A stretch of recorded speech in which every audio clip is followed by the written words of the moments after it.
Hi, everyone, and welcome to the Strategic Wealth Strategies Podcast. I'm excited to welcome the host of the Strategic Wealth Strategies Podcast, Alan Porter. Alan, what's going on, man? How are you? Good. How you doing? Fantastic. We have an amazing guest, don't we, Alan? We have an absolutely amazing guest. He has taught me so much in the last couple of years about what's going on in our financial world. People need to listen to Tom. And anytime you see anything about Tom Grober, read it because it's very enlightening. All right. We're so excited to have you on, Tom. And Alan has a lot of great questions. So go ahead, Alan. I'm ready. Well, Tom, to start off with, I know you're a certified fraud examiner and forensic accountant, and you've been doing this a long time. Tell us about why you do this and for how long. Well, I've been actually doing what I do best for 37 years. 37 years ago, I began as a young insurance examiner. I examined insurance companies of all types. I became accredited and then certified and became the state examiner in charge. So it was my job to examine all of the insurance companies in our state, many in other states that did business in our state.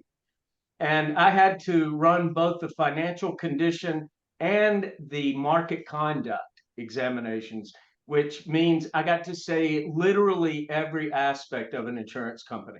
So 37 years in total. Well, that's quite a while. I mean, your expertise can't be questioned. Let me ask you, what did you learn during those years assisting the FBI and the U.S. Attorney's Office that has helped you the most? Yeah, so let me cover a little bit about my career path. I've had a wildly challenging and odd sort of career path. I've actually worked undercover for the FBI and the U.S. Attorney's Office. I have served as an expert and a both consulting and testifying expert on white collar criminal cases over about 12 years for the FBI and the U.S. Attorney's Office, occasionally for IRS CID, and also U.S. Postal Inspectors. It was those kinds of cases where, because they were criminal cases, we had access to federal grand jury subpoena power. We were able to get emails, voicemails, even recordings.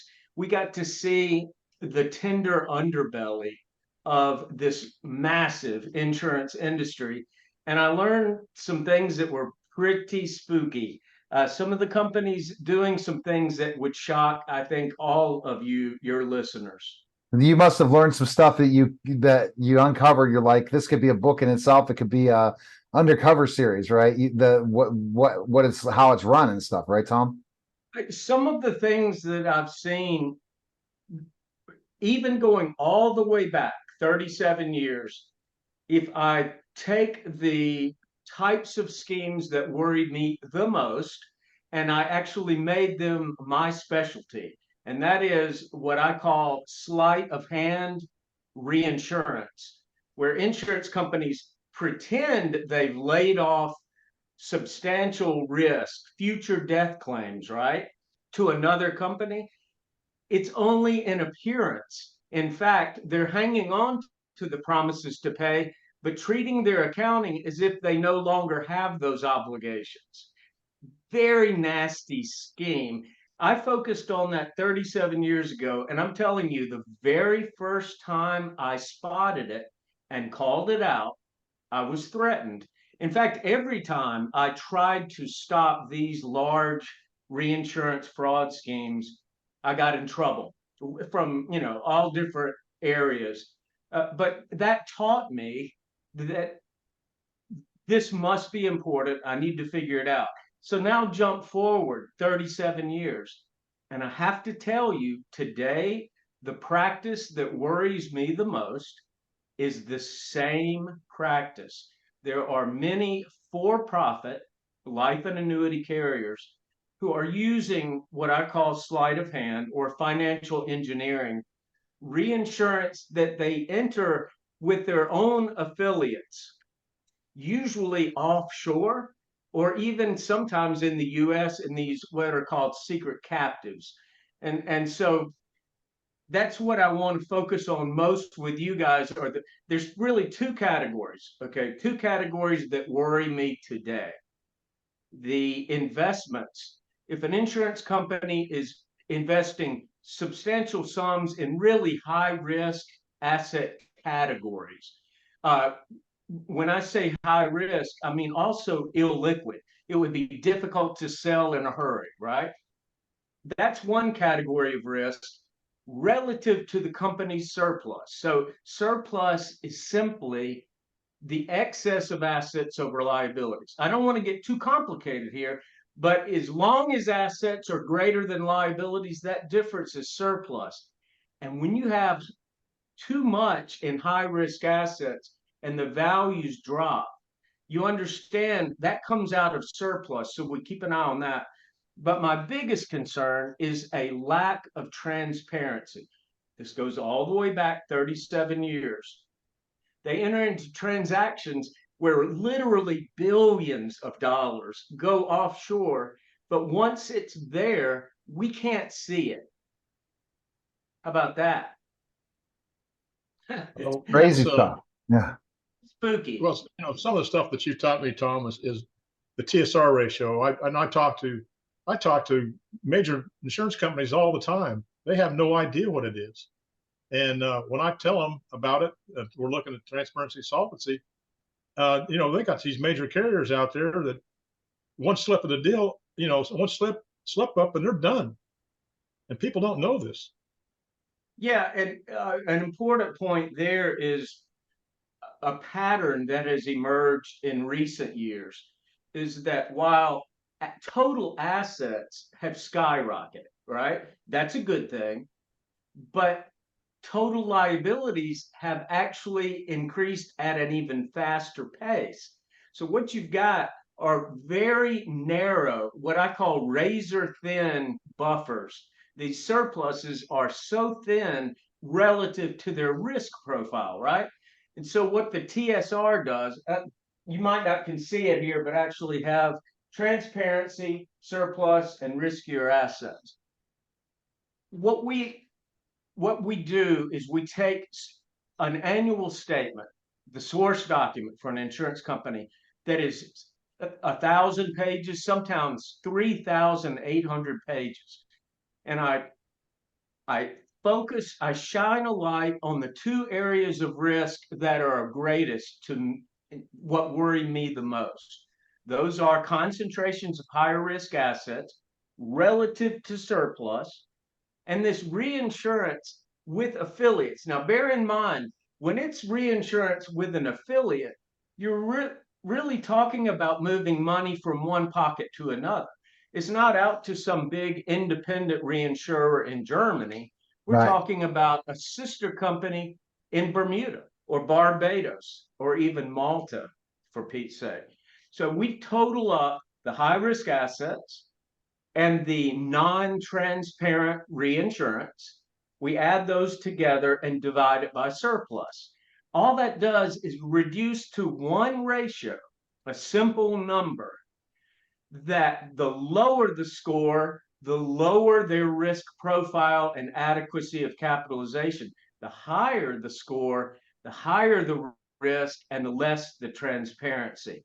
So while you see a simple one number, it really does a lot for you, because so much of what I have to go and find in these annual statements, almost no one even knows where to go to find that stuff. So I'm trying to help the average consumer and their advisors to see through the initial appearance and dig deeper. Right. Does that make sense? No, it makes sense. So you should be really concerned about low TSR scores for certain insurance companies not to do business with, right? Yeah, the lower the score, the better. Oh, higher. So a low TSR, the lowest in the nation last year was 25%, which meant that if all of the high risk activities of that company, if they even dropped to zero, they've still got 75% of their surplus left. On the other end, though, the highest company in 2021 was 8,300%. In other words, 83 times their surplus, which meant just the least bit of write-downs on those high-risk recoverables could break that company. So the spectrum is wide. You want to be on the lower end, and it works. It just makes sense.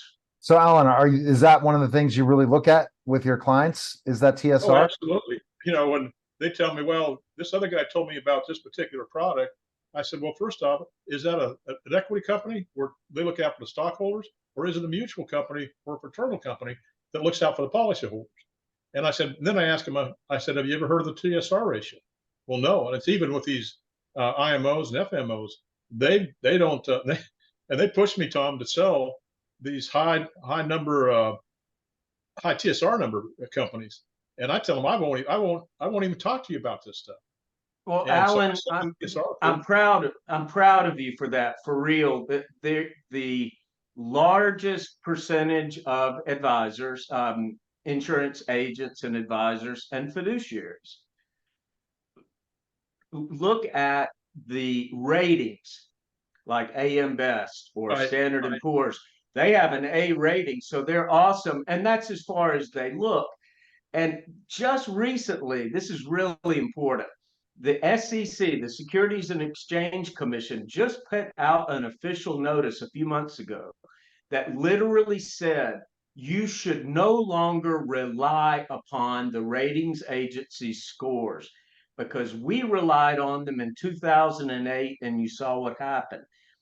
I'm not saying don't look at those scores, but that's just a small piece of it. What I want to see, and remember, this is 37 years of me looking after the consumer.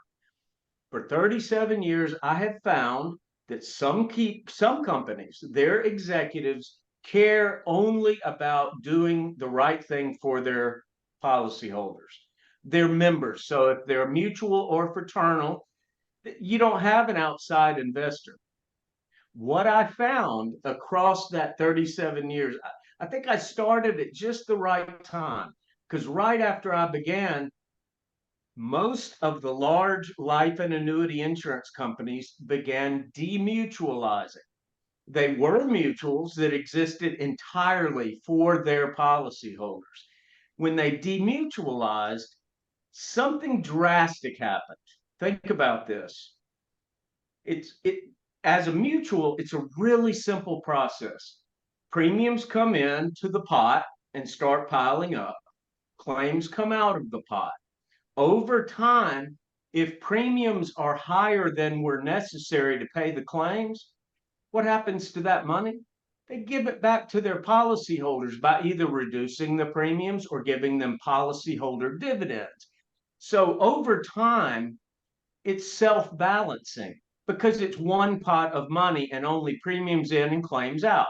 Expenses are static, right? The home office staff, they're going to be roughly the same, slightly increasing each year on these mutuals. But when you demutualize and you have stockholders, suddenly you have a new mouth to feed. You have not just a new mouth, but a louder mouth, an investor who's astute and high pressure.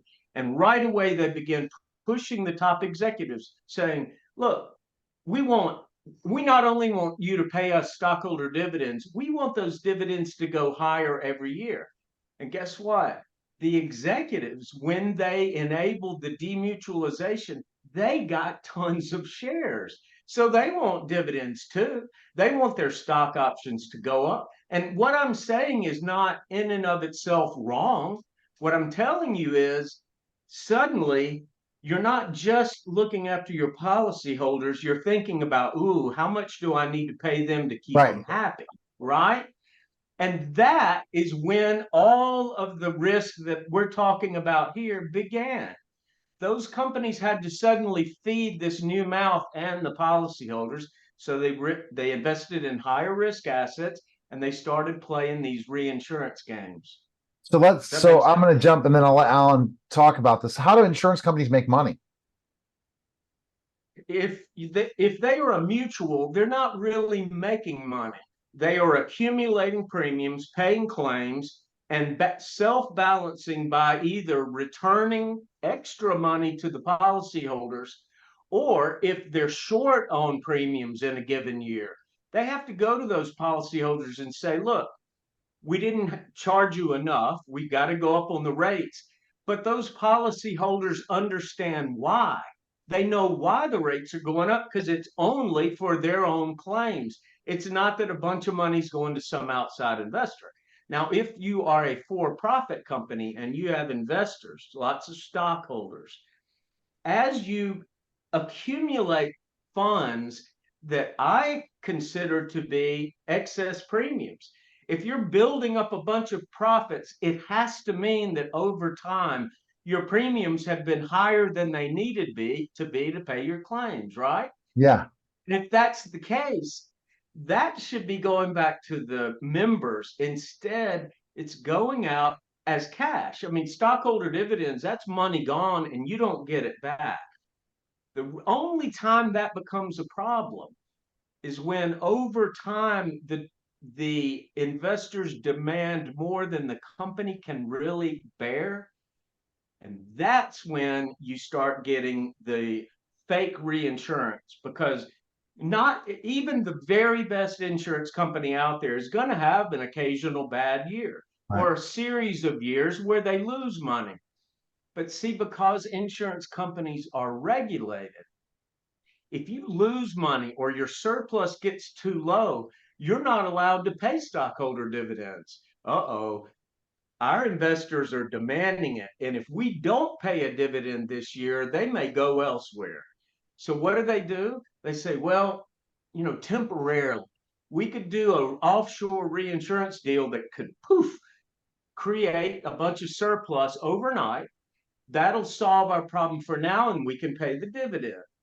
You follow me on that? Yeah.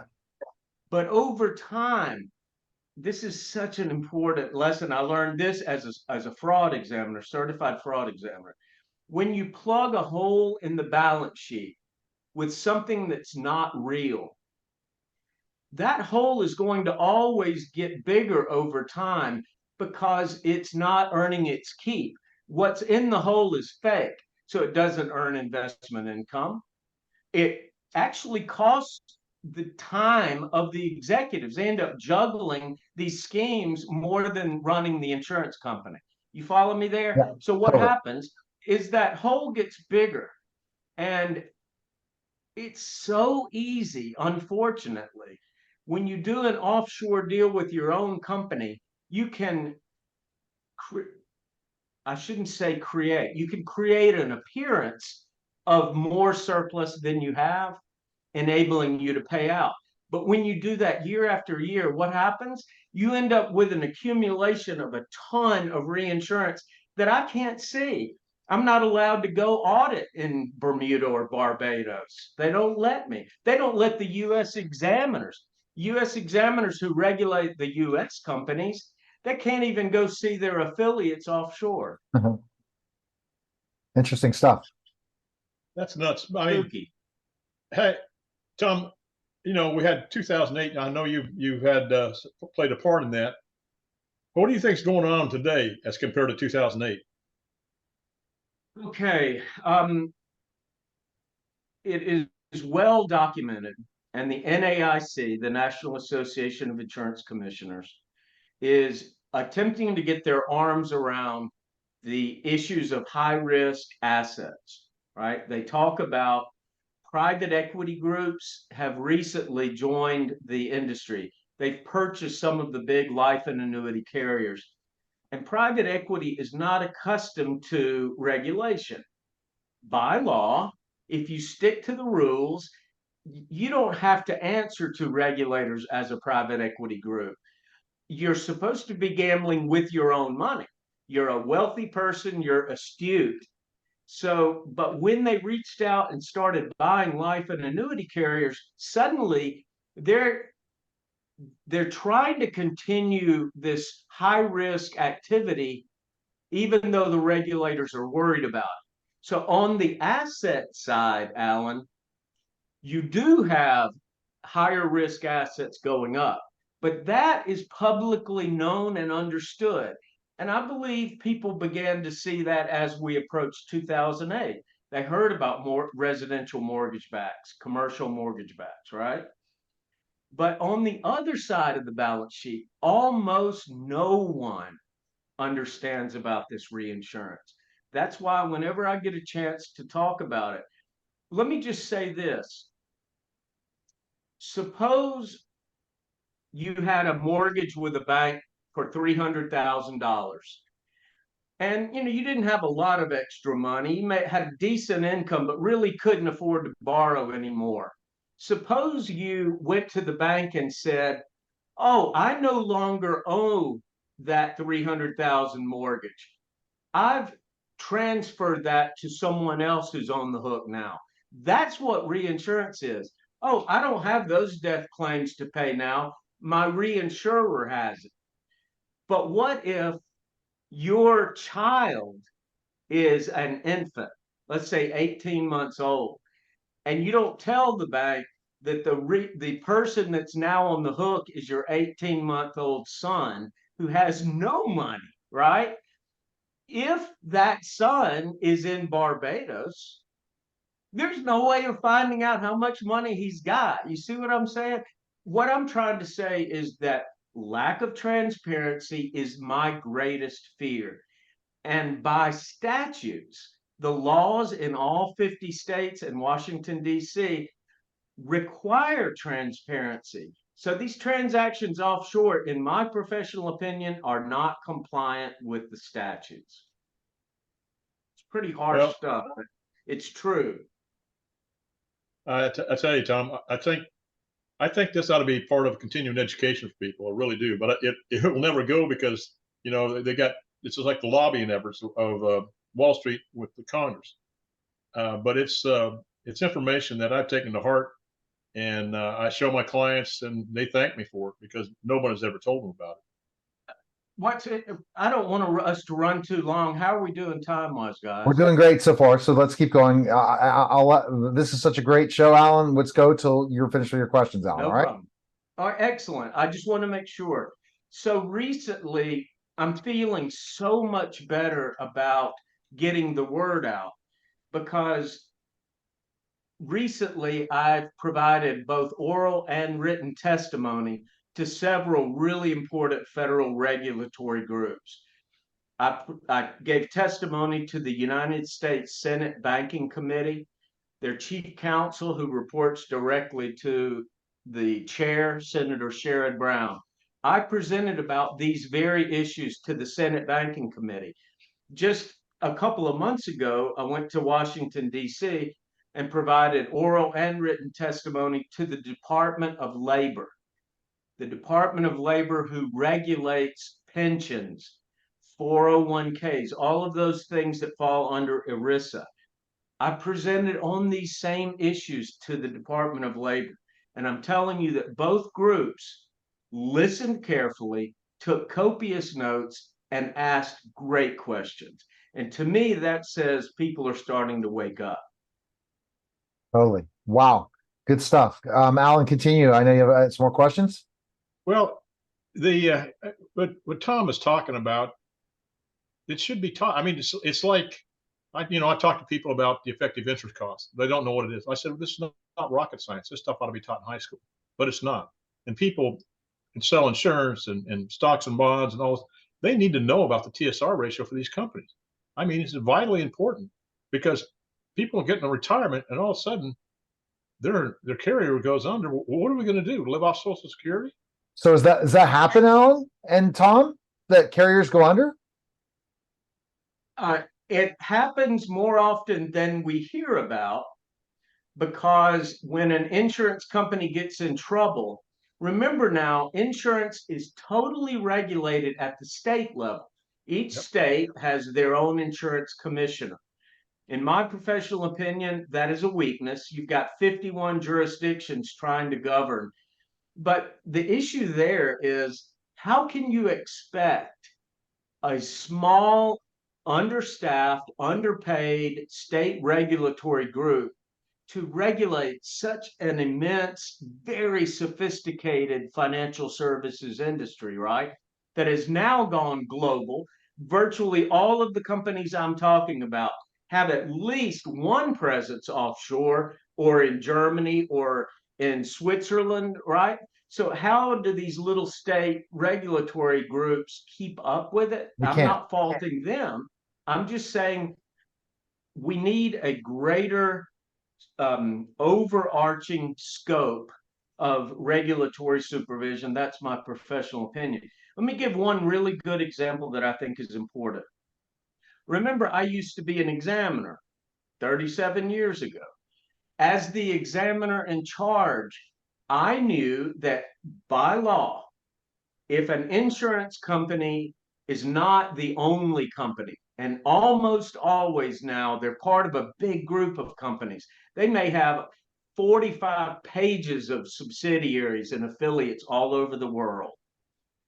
The NAIC says if you have more than one insurer in the group, you must do what they call a coordinated examination to examine all of those insurers simultaneously. Why? The oldest trick in the book. As a certified fraud examiner, I learned of one company, all they did was sell grain, and they kept it in grain silos. And they pulled off one of the biggest frauds. Before the auditors arrived, they would make sure the silo they were going to audit was full.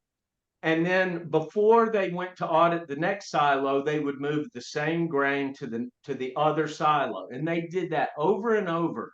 So you have to audit all of the companies at the same time.